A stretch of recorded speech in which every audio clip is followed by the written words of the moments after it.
Recording দিয়েছেন?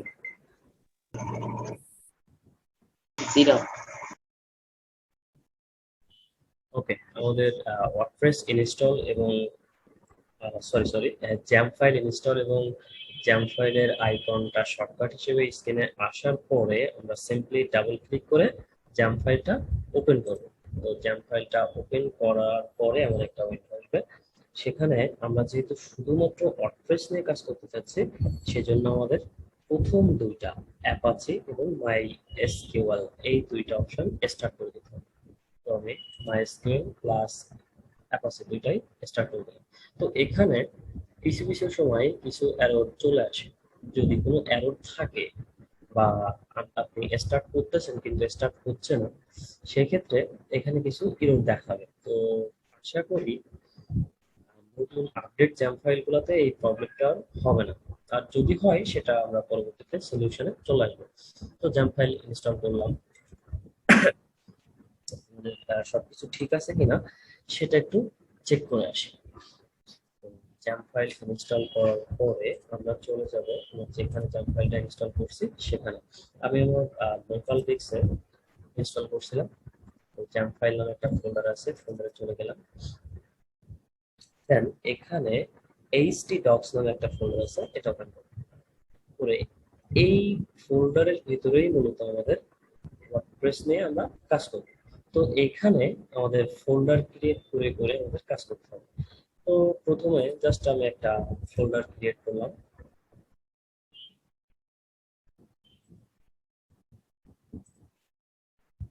নাম দিয়ে একটা ফোল্ডার ক্রিয়েট করলাম। তো এই ফোল্ডারের ভিতরে আমাদের ওয়ার্ডপ্রেসটা ইনস্টল করতে হবে। এই যে ফাঁকা জায়গাটা, এখানে আমাদের ওয়ার্ডপ্রেস ইনস্টল করতে হবে। তো প্রথমত জাস্ট আমি একটা ফাইল রাখলাম এখানে, ইন্ডেক্স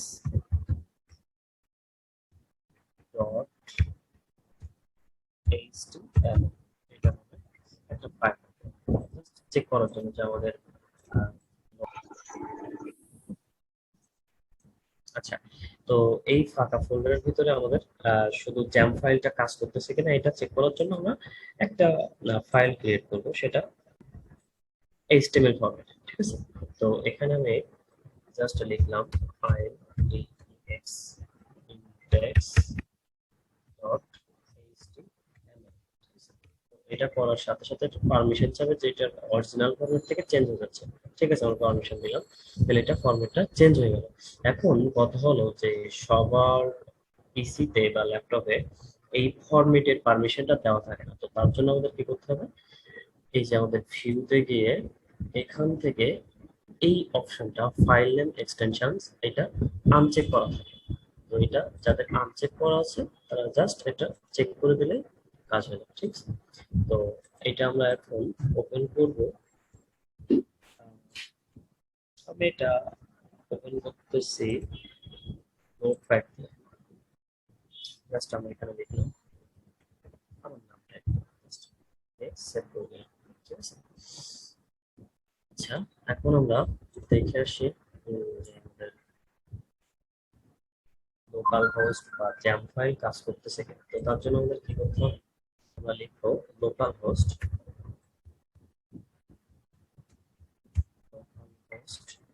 স্ল্যাশ দিয়ে আমরা কোথায় রাখছিলাম আমাদের ফোল্ডারটার ভিতরে, তাই না? সেই ফোল্ডারটার নাম কি ছিল, আমার নাম ছিল, তো সেটা আমি দিলাম। তো দেখেন আমি ফাইলটার ভিতরে আমার নাম লিখছিলাম, এই জন্য শুধু আমার নামটাই এখানে শো করতেছে। যদি এখানে নামটা না শো করতো তাহলে বুঝতাম কোথাও না কোথাও প্রবলেম আছে। যেহেতু শো করতেছে তাহলে কি, তাহলে আমাদের লোকাল সার্ভার বা লোকাল হোস্ট এখন ব্যবহার করার জন্য সম্পূর্ণ রেডি, ঠিক আছে। তো আমরা আবার আমাদের ফাইল ম্যানেজার চলে গেলাম, গিয়ে কোথায় ছিল এই ফোল্ডারের ভিতরে। তো যেহেতু আমাদের চেক পারপাসে এটা ক্রিয়েট করছিলাম, এখন আর এটা লাগতেছে না, সেজন্য আমরা কি করবো, এটা ডিলিট করে দিব। তো এখানে এই জায়গায় আমাদের কি করতে হবে, এখানে আমাদের একটা ওয়ার্ডপ্রেস ইনস্টল করতে হবে। তো ওয়ার্ডপ্রেস ইনস্টল করতে গেলে সর্বপ্রথম আমাদের ওয়ার্ডপ্রেস এর ফাইলটা প্রয়োজন হবে। তো ওয়ার্ডপ্রেস এর ফাইলটা আমরা পেয়ে যাবো। ওয়ার্ডপ্রেস এর ফাইলটার জন্য আমরা চলে যাব wordpress.org। এখানে আসার পর গেট ওয়ার্ডপ্রেস এ ক্লিক করলে আমরা ওয়ার্ডপ্রেসের ফাইলটা পেয়ে যাবো ডাউনলোড করার জন্য। তো আমরা click করলাম গেট ওয়ার্ডপ্রেস,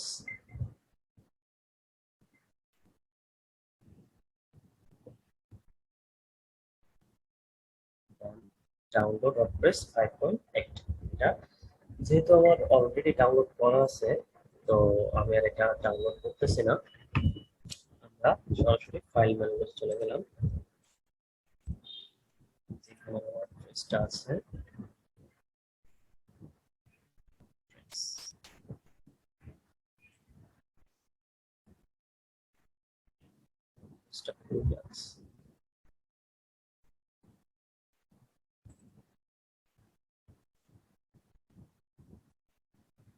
Just download.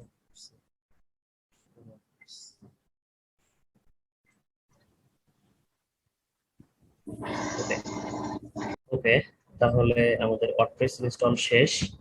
এখন আমরা কি করব, ওয়ার্ডপ্রেসটা আমরা ফাইল ম্যানেজারে, যেখানে ওয়ার্ডপ্রেসটা ইনস্টল হয়েছে, ডাউনলোড ওয়ার্ডপ্রেস ফাইল এটা। তো আমাদের যেহেতু এটা জিপ ফাইলে আছে, তো আমাদের কি করতে হবে, জিপটাকে এক্সট্রাক্ট করতে হবে। জিপটাকে এক্সট্রাক্ট করার জন্য আমি একটা আলাদা ফোল্ডারের ভিতরে এটা নিয়ে আসলাম, সেভ পারপাস। তো এখন আমি এইখানে এক্সট্রাক্ট করলাম,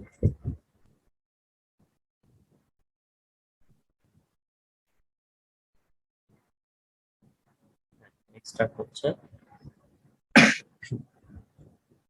আচ্ছা, রেকর্ডিং। আচ্ছা, তো আমাদের এক্সট্রাক্ট করা হয়ে গেলে আমরা মূলত ওয়ার্ডপ্রেসের এই ফাইলগুলাই ব্যবহার করব। ঠিক আছে, ওয়ার্ডপ্রেস ইনস্টল করতে গেলে আমাদের এই ফাইলগুলাই লাগবে। তো এই ফাইলগুলো কি করবো, সবগুলো ফাইল আমি ভাগ করে যেখানে জ্যাম্প ইনস্টল করছিলাম সেখানে দেবো। এসে এইচটি ডক্স, এখন আমি কোথায় দিতে চাচ্ছি এটা, আমি চাচ্ছি আমার নামে যে ফোল্ডারটা আছে এই ফোল্ডারের ভেতরে ইনস্টল করতে। তো এখানে আমি কি করবো, পেস্ট করতে, জাস্ট আমার নামের ভেতরে এটা করলাম, পেস্ট করলাম। ঠিক আছে, তো এটা পেস্ট হয়ে গেছে। এখন আমাদের যা করতে হবে এর ভেতরে, তাহলে আবার আমরা মজিলা চলে আসি, দেন এটা একটু রিফ্রেশ ফার্স্ট।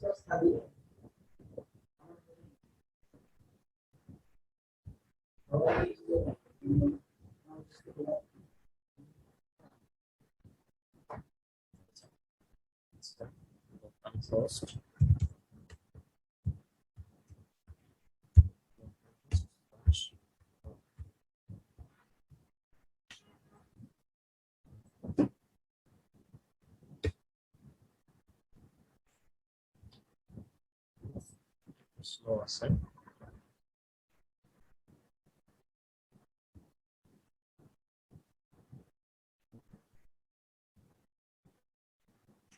আচ্ছা, তো আমাদের প্রথমে এখানে ওয়ার্ডপ্রেস ইনস্টল করার জন্য কি করতে হবে, ল্যাঙ্গুয়েজ সিলেক্ট করতে হবে। তো ইংলিশ দিয়ে কন্টিনিউ। যখন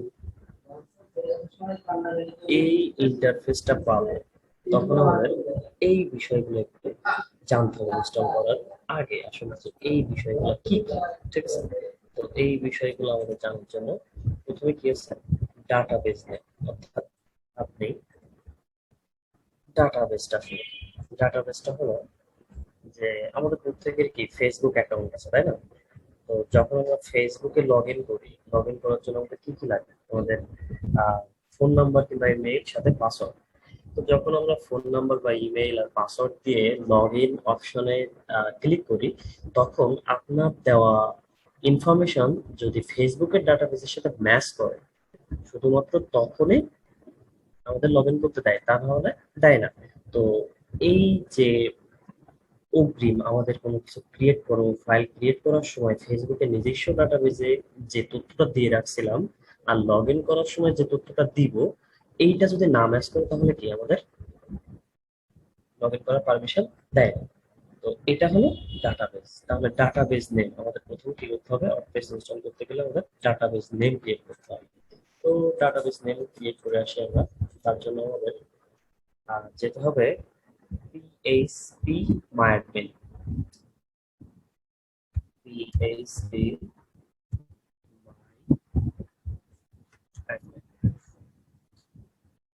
লোকালহোস্ট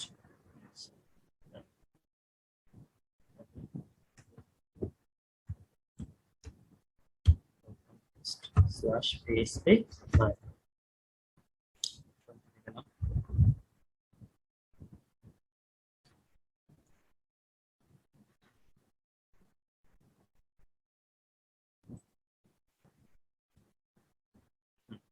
তো এখানে আসা প্রথমেই আমাদের কি করতে হবে, এই আমরা প্রথমেই এই অপশনটা চাচ্ছিলাম, সেটা হলো ডাটাবেজ নেম আমাদের ক্রিয়েট করতে হবে। প্রথমে ডাটাবেজ নেম ক্রিয়েট করতে হবে, ঠিক আছে? তো এই যে ডাটাবেজেস অপশনে ক্লিক করলাম, ক্লিক করার পর ডাটাবেজ নেম আপনার ইচ্ছা মতো যে কোনো একটা ডাটাবেজ নেম দিতে পারেন। তো আমি একটা ডাটাবেজ এখানে ক্রিয়েট করি, সেটা হবে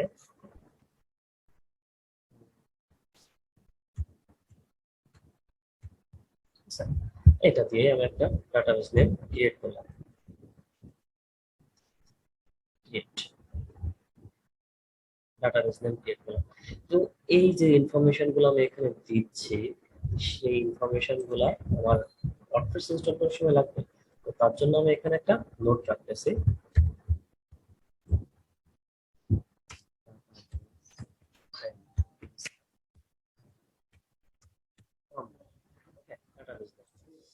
ডাটাবেস নেম আমরা ক্রিয়েট করে ফেলছি, তাহলে প্রথম কাজ শেষ। তারপর আমাদের ডাটাবেস ইউজার নেম লাগবে। তো তার জন্য আমরা এখান থেকে একটু পাশে প্রিভিলাইজেস একটা অপশন আছে, এখানে ক্লিক করি। এখানে ক্লিক করার পর নিউ, এই যে নিউ এসে অ্যাড ইউজার নেম। ওকে, তো ইউজার নেম আমি দিলাম বাসা, ইউজার নেম যে কোনো একটা নাম দিলেই হয়। পোস্ট প্লেন, পোস্ট প্লেন আমরা কোথায় ইনস্টল করতে হচ্ছে, লোকাল হোস্টে দিলাম, লোকাল হোস্ট। পাসওয়ার্ড, পাসওয়ার্ডটা অবশ্যই স্ট্রং রাখা উচিত, তো আমি একটা স্ট্রং পাসওয়ার্ড জেনারেট করে দিলাম। তাহলে এখানে ইউজার নেম,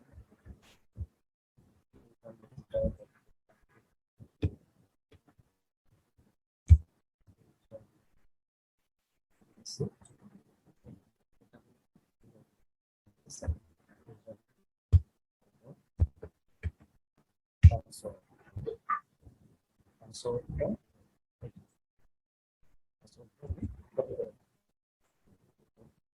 পাসওয়ার্ডটা কপি করে রাখছি। আচ্ছা, দেন এটা হয়ে গেলে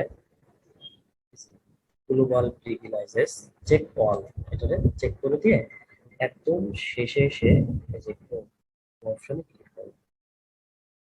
তো আমাদের কি কি হয়ে গেল দেখি। ডাটাবেস নেম ক্রিয়েট করছি, database user name, database password, database host, হোস্টটা আমাদের localhost, table prefix, table prefix সম্বন্ধে একটু পরে বলে, ঠিক আছে? তো সবকিছু যেহেতু আমাদের হয়ে গেছে, লেটস গোতে ক্লিক করব। লেটস গোতে ক্লিক করছি। তো ডাটাবেস নেম, আমার ডাটাবেস নেম যেটা, ওই ডাটাবেস নেমটা দিলাম। ডাটাবেস নেম ছিল ডাটাবেস ইউজার নেম কি ছিল,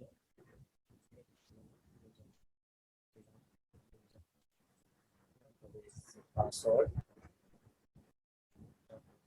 password, password, host, localhost. এ দেখেন টেবিল প্রিফিক্স যেটা আমি ওখানে মার্ক করেছিলাম যে টেবিল প্রিফিক্সটা আসলে কি। Table prefix by default WP underscore থাকে। এটা আমরা যারা ডেভেলপার বা ডিজাইনার, এরা সবাই জানে, বা যারা হ্যাকার এরা সবাই জানে যে ওয়ার্ডপ্রেস সাইট গুলোতে টেবিল প্রিফিক্স ডাব্লিউপি আন্ডারস্কোর থাকে। তো আপনি যখন আপনার ক্লায়েন্টের জন্য সাইট তৈরি করতেছেন, তখনও যদি ডাব্লিউপি আন্ডারস্কোর দিয়ে রাখেন, তাহলে ওই সাইটটা হ্যাকিং হওয়ার সম্ভাবনা খুবই বেশি থাকে। কারণ আপনার সিকিউরিটি তো সবাই জেনে গেল, তাই না? এই জন্য আমরা এই ডাব্লিউপি আন্ডারস্কোরটা না রেখে যে কোনো একটা কিছু রাখতে পারি। আমি আর দিলাম, এটা দিয়ে দেন সাবমিট। ওকে, এখন কি বলতেছে, রান দা ইনস্টলেশন, আমাদের সবকিছু ওকে আছে, আমরা রান দা ইনস্টলেশনে ক্লিক করব।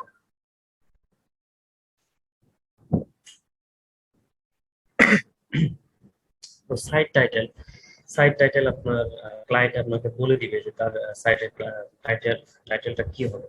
তো আমি জাস্ট এখানে দিলাম মাই ইউজার নেম। হ্যাঁ, মনে রাখবেন যে আপনি ডাটাবেস ক্রিয়েট করার সময় যে ইউজার নেমটা দিচ্ছেন, এটা কিন্তু একই ইউজার নেম বা পাসওয়ার্ড একই না। এটা হলো আপনার যখন ওয়ার্ডপ্রেস ড্যাশবোর্ডে লগ ইন করবেন তখন যেটা চাবে সেই ইউজার নেম এবং সেই পাসওয়ার্ডটা দিতে হবে। তো আপনি একই রাখতে পারেন, নাও রাখতে পারেন, সেটা আপনার ইচ্ছা।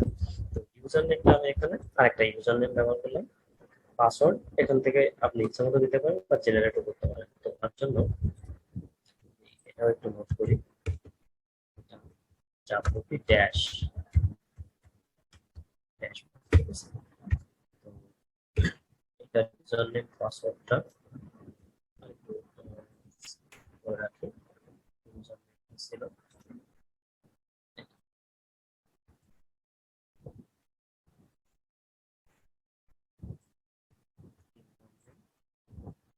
এটা, হলো আমার পাসওয়ার্ড, ঠিক আছে। তো ইমেল আপনার ক্লায়েন্ট অবশ্যই আপনাকে বলে দিবে যে কোন ইমেলটা দিতে হবে। তো জাস্ট আমি একটা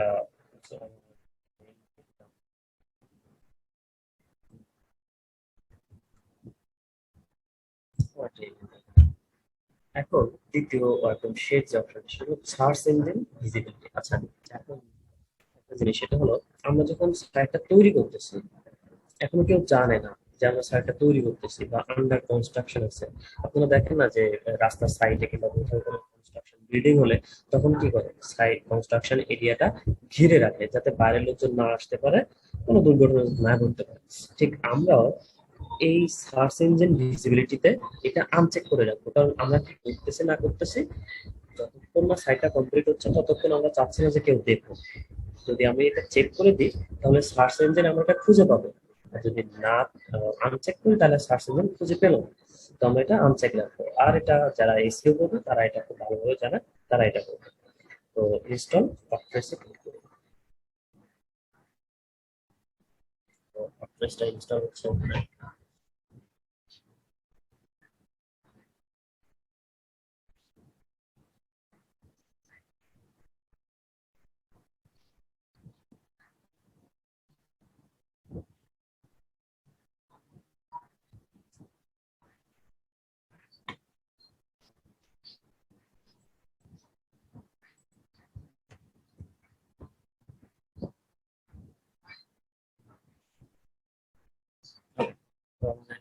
ওয়ার্ডপ্রেস ইনস্টল কমপ্লিট হয়ে গেছে।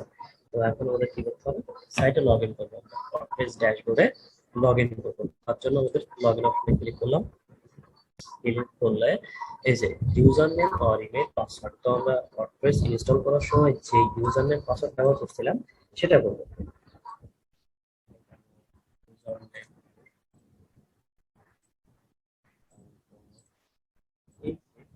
এটা আমরা ওয়ার্ডপ্রেস ড্যাশবোর্ডের জন্য পাসওয়ার্ড, দেন লগ ইন।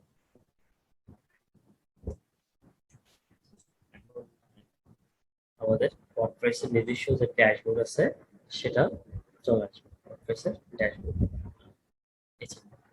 সবকিছু ঠিকঠাক থাকলে আপনারা ওয়ার্ডপ্রেসের এত সুন্দর একটা ড্যাশবোর্ড পেয়ে যাবেন। আশা করি